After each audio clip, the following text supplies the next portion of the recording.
अमृत महोत्सवानिमित्त आपल्या देशामध्ये हर घर तिरंगा ही मोहीम सुरू करण्यात आली।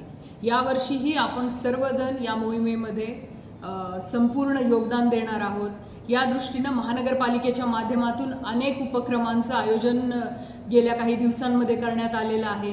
याच्यामध्ये तिरंगा दौड असेल, तिरंगा रॅलीज असतील, तिरंगा सेल्फी किंवा कॅनव्हास अशी अनेक वेगवेगळ्या प्रकारचे उपक्रम महानगरपालिकेच्या माध्यमातून राबविण्यात आलेले आहेत आणि त्याच्यामध्ये समाजातल्या प्रत्येक नागरिकांचा घटकांचा सहभाग घेण्याचे प्रयत्न सुरू आहेत। मी या माध्यमातून आपणा सर्वांना आवाहन करते की आपणही सर्वांनी नागरिकांची घरं असतील, खाजगी आस्थापना असतील, या सर्वांवरती 13 ऑगस्ट ते 15 ऑगस्ट या 3 दिवसांमध्ये आपण आपली आन बान आणि शान असणारा आपला राष्ट्रध्वज, आपला तिरंगा सन्मानानं फडकवावा आणि हर घर तिरंगा या मोहिमेमध्ये आपलंही योगदान द्यावं।